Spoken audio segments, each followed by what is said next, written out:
বাংলাদেশে আসলে Brazil, Argentina কিংবা জার্মানি, ইংল্যান্ড মানে অন্য দেশগুলোর অনেক সমর্থক পাওয়া যায় এবং সেটা নিয়ে অনেক বেশি হুমড়ি খেয়ে পড়েন দর্শকরা। বিশ্বকাপের সময় আমরা দেখতে পাই এবার তো 48 দলটা নিয়ে বিশ্বকাপ হচ্ছে, সামনে আরও দল বাড়বে। আমরা বাংলাদেশে ফুটবলটাকে নিয়ে এখন স্বপ্ন দেখছি। ঠিক এই বিশ্বকাপে তো অনেক দেশ গিয়েছে যাদেরকে হয়তো আমরা প্রথমবার নাম শুনেছি। বাংলাদেশ তো কোনোভাবে পিছিয়ে নয়। কোন জায়গাটায় আমাদের এখন থেকেই পরিকল্পনা করা উচিত পরের বিশ্বকাপে খেলার জন্য? সেক্ষেত্রে তো অনেক বড় বড় পরিকল্পনা করতে হবে। তার কারণ হচ্ছে যে এই যে ওয়ার্ল্ড কাপে ফিফা যে আয়টা করবে, সে ফিফা কিন্তু এই 4 বছরের পরে যে ওয়ার্ল্ড কাপে যেই পরিমাণ আয়টা করবে পুরা 210টা দেশের মধ্যে টাকাটা ভাগ করে দিবে। ফিফা কিন্তু কোনো টাকাই রাখবে না। তো এই যে টাকাগুলো আসছে আবার বিভিন্ন দেশে এবং বাংলাদেশেও আসছে, আমাদের মতন ছোট দেশ মানে ইংল্যান্ডও যেই পরিমাণ টাকা পাচ্ছে, বাংলাদেশও সেই পরিমাণ টাকা পাচ্ছে।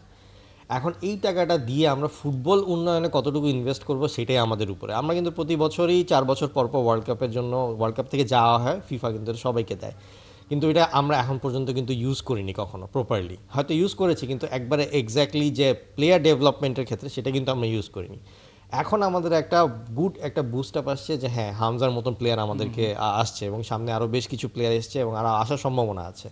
এইটা যেরকম আমাদের একটা ফ্রিতে পাওয়া জিনিস, এটা কিন্তু আমাদের কোনো ইনভেস্টমেন্ট করতে হয়নি। তো এটার সাথে এখন আমাদের দরকার প্রপার ইনভেস্টমেন্ট, যেখানে ভালো ভালো প্লেয়ার তুলে আসবে।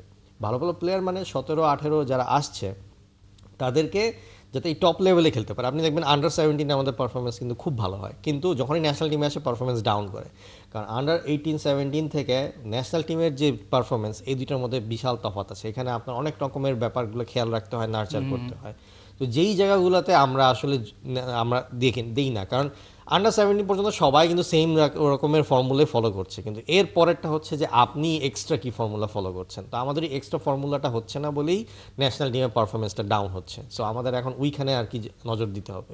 আমরাও সেই প্রত্যাশা করছি। আমরা শুধুমাত্র বিশ্বকাপে বাকি দলগুলোকে সমর্থন দিব না, আমরাও একটা সময় বিশ্বকাপ খেলবো, সেখানে অন্য দেশগুলো আমাদেরকে সমর্থন দিবে।